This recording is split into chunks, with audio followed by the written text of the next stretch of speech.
The movie begins in March 2005 in Hong Kong. We find ourselves in the house of a woman named Christy Lam. She wakes up early at 6:30 in the morning and hurriedly goes about her morning routine since it is a very important meeting day. A woman on the brink of a personal milestone. Christy is on the cusp of turning 30, a number that, to many, symbolizes a significant life marker. For her, this looming milestone is not just another birthday. It is a source of profound anxiety and self-reflection. Christy is the epitome of the working class woman.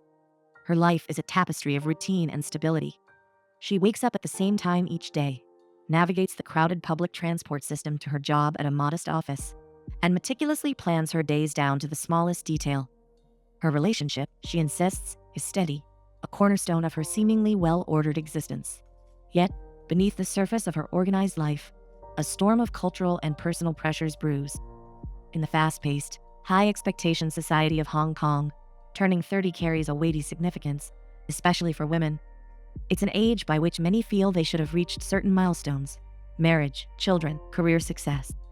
This societal pressure bears down on Christy, making her question the adequacy of her achievements and the direction of her life. As the days inch closer to her 30th birthday, Christy's anxiety intensifies. Each day feels like a step closer to an invisible deadline. The whispers of societal norms and expectations echo louder in her mind. She finds herself reflecting on her choices, her relationship, and her career. Is she truly satisfied with her steady relationship, or is it merely a convenient facade? Has her meticulous planning led her to genuine happiness, or has it been a way to mask deeper uncertainties? Christy's internal struggle is palpable as she navigates her daily life, balancing her routine responsibilities with the mounting pressure of the impending milestone. She begins to notice the cracks in her seemingly perfect facade, questioning if her life is truly as stable as she claims. The cultural weight of turning 30 becomes a lens through which she scrutinizes every aspect of her existence, pushing her to confront uncomfortable truths and consider the possibility of change. As Christy gets ready for work, her routine is suddenly disrupted, throwing her off schedule. She pauses and, breaking the fourth wall, vents about the relentless passage of time. Time, she muses, never waits for anyone to get their life perfectly in order. This reflection leads to a startling realization. In just 3 months, she will be 30. The thought overwhelms her. She places her hands over her mouth, too shocked to fully process the idea of leaving her 20s behind. As Christy rushes onto the bus in her quest to beat the clock and get to work early, she unexpectedly encounters her former economics substitute teacher. Their chance reunion sparks a mix of emotions, from joyous nostalgia to a stark reminder of the passing years. Despite his well-meaning intentions, Christy cringes inwardly as he calculates her age, inadvertently highlighting the ticking clock of time. The conversation takes an uncomfortable turn as he delves into the realm of retirement funds, a topic Christy deems premature, yet his words resonate with a chorus of societal expectations, amplifying Christy's anxiety about her perceived lack of accomplishments. With each passing moment, the weight of unfulfilled milestones bears down on her shoulders, compounded by the teacher's ominous warnings about the diminishing prospects for older women. He passes a slip containing a retirement plan to her, placing it into her hands. An encounter Christy hopes to get over is prolonged when people on the bus suddenly become intrigued as to what the contents of his retirement plan hold. Fellow passengers clamor for copies, further fueling Christy's sense of urgency and unease. At work, as Christy introduces her boss, Elaine, through an aside, she provides insight into Elaine's character, highlighting her intelligence and capability. Christy emphasizes Elaine's remarkable journey, underscoring how she single-handedly built La Casa from the ground up. This paints Elaine as not only a competent leader, but also a determined entrepreneur with a visionary spirit. Moreover, Christy delves into Elaine's work ethic, revealing that she adamantly holds onto the company keys, symbolizing her dedication and responsibility. This decision to personally safeguard the keys showcases Elaine's commitment to the success and security of La Casa. Additionally, Christy mentions how Elaine's commitment extends beyond mere symbolism, as she consistently leads by example, always being the first to arrive and the last to leave. This dedication not only sets a high standard for the team, but also reflects Elaine's deep investment in the company's mission and success. During a board meeting, Elaine announces that Christy has been promoted to the company's new regional marketing director and would share some of her workloads. After the meeting, Elaine has a small pep talk with Christy. She discusses the demands of being a successful woman, especially one as successful as she is. Elaine asks Christy for her age, and when Christy says she's 29, Elaine is pleased and calls it a Saturn cycle. She explains that it takes Saturn 30 years to complete its orbit around the sun, and that 30 is usually a significant event in a person's life as it comes with changes. Elaine tells Christy that she can make a significant impact on her life, especially now that they'll be working closely together. Christy feels excited about the potential changes this new role could bring. Later that night, Christy heads out to meet her friends at a lively bar. The place hums with energy, laughter mixing with the clinking of glasses.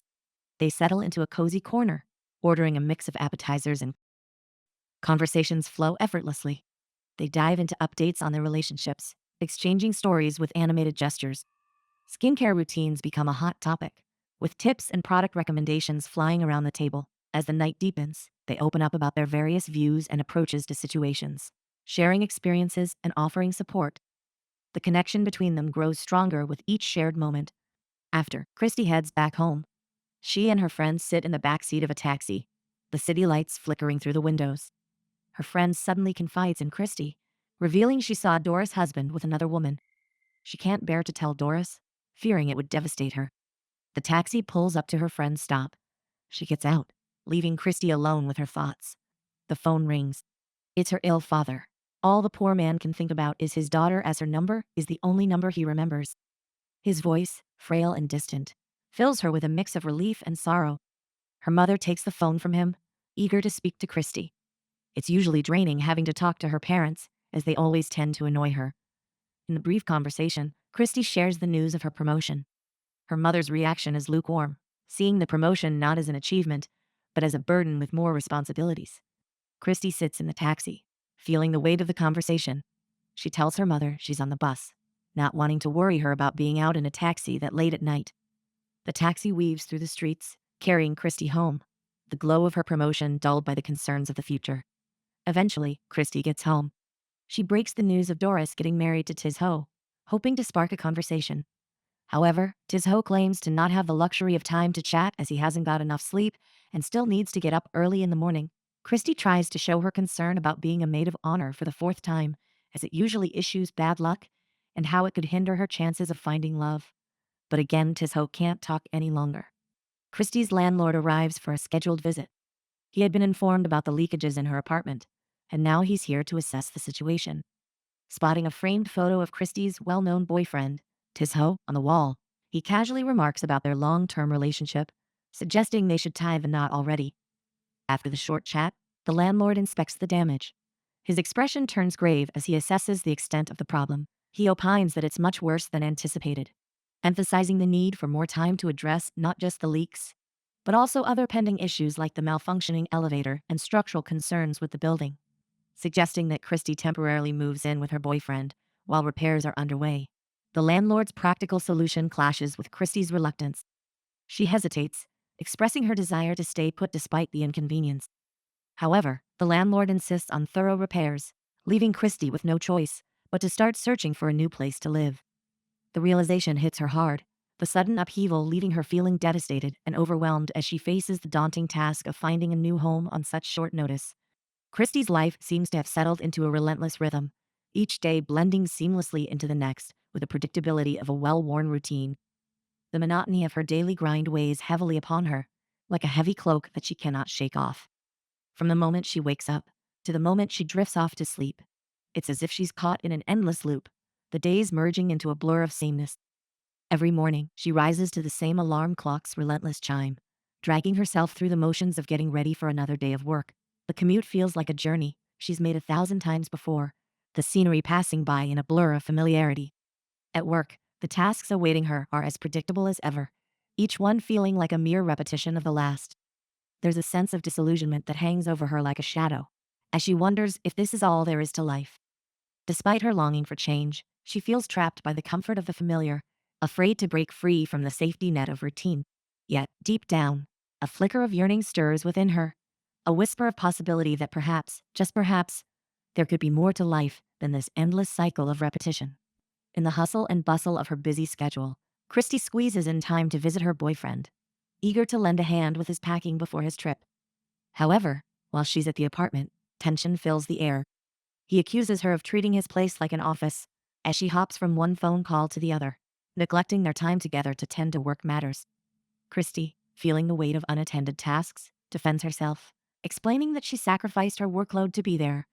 As they exchange heated words, Christy expresses her desire to be independent, hoping to hire help like a maid once they marry. But Tisho doesn't see things from her perspective. He grows even more frustrated, rejecting the idea outright. He argues that he'd rather forego marriage altogether than have Christy hire someone to do his chores, especially considering her past rejection of his proposal. With emotions running high and tempers flaring, Christy storms out, feeling overwhelmed by the mounting pressure from work, rejection, and the insensitivity of her partner. Later, Christy does get a text from him stating that they were both tensed up and should calm down about things. He informs her that he'll be away for 3 weeks and sends her love as well. Christy, with just 1 week left to vacate her apartment, feels the weight of pressure bearing down on her. Desperate, she reaches out to her friend, but her house is already occupied as she has company. With no other options, Christy reluctantly agrees to move into a place recommended by her landlord. Upon arrival, she discovers Wong, the owner of the place, isn't there to greet her in person. Instead, she finds a videotape recording left by Wong, who's off in Paris. Christy pops in the tape and is immediately captivated by Wong's infectious smile and bubbly personality. In the video, Wong beams with excitement as she gives Christy a virtual tour of the apartment, encouraging her to make herself at home.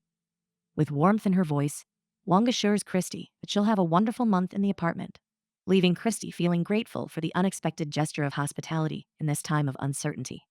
Christy settles in, perhaps a touch too relaxed, stumbling upon Wong's diary. Intrigue grips her as she flips through its pages, stumbling upon a surprising revelation. She and Wong share the same birthdays. Frozen in disbelief, Christy halts, her mind racing to comprehend this unexpected connection. In her diary, Wong lovingly recounts the day she entered the world, the details vividly painted by her mother's tender recollections. However, there's a bittersweet undertone as she recalls her father's absence, lost in the clutches of a mahjong game, oblivious to the miracle of her birth. Even after all these years, the pang of his absence still resonates in her father's heart, a wound that time hasn't fully healed. Fast forward to the present, on the verge of her 29th year, Wong finds herself reflecting on a decade spent immersed in the world of selling records. What started as a job has blossomed into a role she wears with comfort, like a cherished old vinyl record. As she prepares to bid farewell to her familiar surroundings, Wong can't help but wonder about the void her absence will leave behind, especially for her boss, whose steady presence has been a constant in her life. In a heartfelt moment, her boss expresses genuine affection, assuring Wong that while her departure will undoubtedly be felt, he's ready to step up to the challenge of managing the store without her. There's a sense of mutual respect and admiration between them, transcending the typical employer-employee relationship. Wong's heart swells with gratitude as she realizes that her boss isn't just a figure of authority, but a member of her extended family. Despite the impending farewell, there's a sense of reassurance as her boss vows to keep the door always open for Wong, a symbolic gesture of the enduring bond they share. As Wong prepares to embark on a new chapter of her life, she carries with her the warmth of these memories, knowing that the connection she's forged will endure beyond the confines of her workplace. Wong cherishes Ching Hanming as another member of her family, her ultimate confidant and closest companion. Christy remains captivated by Wong's captivating life story and journal as she delves deeper into its pages. Wong captures snapshots of every moment and every person she encounters, with her camera, which is always by her side. Whether it's capturing special occasions or ordinary moments, Wong's carefree spirit radiates, lighting up every room she enters. Cheung, her best friend, mirrors her energy, creating an unstoppable duo. Together, they traverse through life's adventures, inseparable in their bond and shared experiences. Christy and Wong couldn't be more different in their outlook on life. While Wong effortlessly wears a smile through any situation, Christy's emotions wear her down. Life's challenges seem to always find her, dragging her deeper into despair. Today is no exception. Her father's accident sends shockwaves through the family, landing him in the hospital with a serious head injury. Christy and her mother rush to his side, their worry palpable. Meanwhile, at work, Christy faces another hurdle. A disgruntled client storms in, dissatisfied with the delay of work delivery. Every fiber of Christy's being screams to confront the client, to unleash her frustrations about life's unfairness. But she reins in her impulses, choosing a different path. Instead, she approaches Jennifer, swallowing her pride to offer a sincere apology. For Christy, work is not just about earning a paycheck. It's about dignity and respect. In this moment of chaos and uncertainty, Christie's actions speak volumes about her character and resilience. Despite the weight of her own troubles, she chooses grace and professionalism, determined to navigate life's challenges with integrity. Christie sits by her father's bedside in the hospital, his form motionless as she begins to speak. Despite his unresponsiveness, she pours her heart out, updating him on her life's events. Her emotions flicker across her face, struggling to conceal her sadness. With a tender touch, she reveals a stack of photos, each one a precious memory of their shared past. As she flips through them, she reminisces on the cherished moments they've experienced together, finding solace in the memories they've created. Seated by her father's hospital bed, Christie slips into a trance. Suddenly, she finds herself not in a sterile hospital room, but in a cozy cafe, sharing a cup of coffee with her father. Tears stream down Christie's face as her father lovingly recounts every precious moment they shared as she grew up. Christie returns home, unable to sleep, as her father lies unconscious in the hospital, feeling overwhelmed by the situation. Christie visits Elaine, who has been away for a while, leaving the company in Christie's hands. Elaine praises Christie's work and suggests she would do even better if she relaxed more. Christie has a pressing question for Elaine. Does success bring happiness? Elaine responds that success is just a result. She shares her own experiences in school, where she always had bad grades because she skipped classes to play. However, when grades were handed out, she was relaxed, while those who studied were tense. Elaine then reveals she chose work over relationships. Christie is contemplating leaving the company, and Elaine tells her it is her choice and advises her to set her priorities straight. Amid Christie's whirlwind of change, the loss of her father hits her hard, leaving a void that seems impossible to fill. His absence looms over her, casting a shadow on everything she does. Quitting her job, once a bold move fueled by determination, now feels like a retreat, a surrender to the overwhelming weight of her grief. As days pass without hearing from her mother, as often as before, Christie's sense of isolation deepens. The once frequent calls become sporadic, leaving Christie longing for the comfort of her mother's voice, a connection to the past that feels increasingly distant. In this sea of uncertainty, Christie confronts a startling realization. Her perceived independence was merely an illusion. Stripped of the familiar pillars of support she once relied on, she grapples with the unsettling truth that she may be more dependent on others than she ever dared to admit. Amidst Christie's turmoil, Wong stands out as a beacon of positivity and warmth. Her unwavering optimism and sunny disposition serve as a stark contrast to Christie's self-doubt and despair. In Wong's presence, even in the darkest moments, a glimmer of hope manages to shine through, reminding Christie that there is still light to be found amidst the shadows. Wong, perpetually optimistic, finds an unexpected silver lining in reuniting with her high school crush. As she reminisces about their shared past, she astounds him with vivid recollections even he had forgotten, but she unhesitatingly credits it to her meticulously documented diary. Despite her effervescent joy, her crush remains reserved, slowly distancing himself from the uncomfortable reunion. Nevertheless, Wong remains unfazed, grateful for the chance encounter, her spirits undimmed by his lukewarm reception. Christie, who's getting used to solitude, is surprised when Tisho visits. He appears by the door and Christie immediately hugs him like it's all she had been wanting. Tisho gets into the apartment and is really pleased that Christie is settled in. Christie breaks it to Tisho that she quit her job. He's stunned as she just got promoted and wonders why she would quit after getting promoted. However, he doesn't have any objections to her decision. However, it does not go all well for the couple. Christie wants Tisho to talk more and engage her in more conversations about how his trip went, but he claims to have nothing to say and that nothing special happened. The two have an unsettling conversation, which is far from what Christie needs at the moment. Again, we see the extremely deep contrast between the two characters, Christie and Wong. The atmosphere around Christie is filled with gloom and darkness, a heavy sadness permeating her every movement. Her eyes are hollow, her face etched with sorrow, and she walks as if the weight of the world is on her shoulders. In stark contrast, Wang's presence is like a burst of sunshine. She radiates warmth and positivity, her smile bright enough to light up any room. Christie's turmoil runs deep, manifesting in every aspect of her existence. The weight of her shattered dreams presses down on her shoulders, dragging her into a relentless cycle of despair. Each step feels like trudging through quicksand, her soul sinking further into darkness with every passing moment.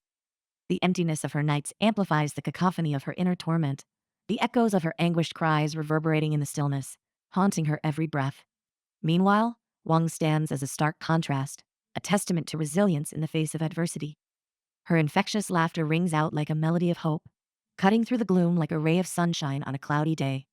Despite the trials that life may throw her way, Wong refuses to be defined by despair. Her unwavering optimism serves as a guiding light, illuminating the path forward amidst the shadows of uncertainty with a smile that radiates warmth and compassion. She becomes a beacon of hope for those who find themselves lost in the darkness of their own struggles. Despite her sunny disposition, Wong harbors a hidden pain. She has been diagnosed with stage 3 cancer, a harsh reality that contrasts sharply with her cheerful exterior. She chooses to keep this devastating news to herself, not wanting to burden those around her. However, her best friend inadvertently discovers the truth, a moment that adds a layer of complexity to their friendship. Amid this turmoil, Wang fulfills one of her lifelong dreams. She takes a trip to Paris, her heart set on seeing the iconic Eiffel Tower. The journey is more than just a sightseeing tour. It is a testament to her resilience and determination to live life to the fullest despite the shadow of her illness. Standing beneath the towering structure, Wang is overwhelmed with a sense of accomplishment and joy. The Eiffel Tower, with its grandeur and elegance, symbolizes her strength and her unwavering spirit. Wang's attitude is a beacon of inspiration. She resolves to keep her head up, no matter what life throws her way. Her story is one of courage and hope, a reminder that even in the face of adversity, it is possible to find moments of beauty and happiness. Through Wang's journey, we see the power of positivity and the impact of a resilient spirit, even when faced with the most daunting of challenges. Wang turns 30. Christy makes a video recording back to Wang. Christy says Wang made her appreciate the basic things in life. Eventually, Christy meets Wang in Paris. They take a picture together, and it's the most heartwarming thing. In the end, every stage begins at zero,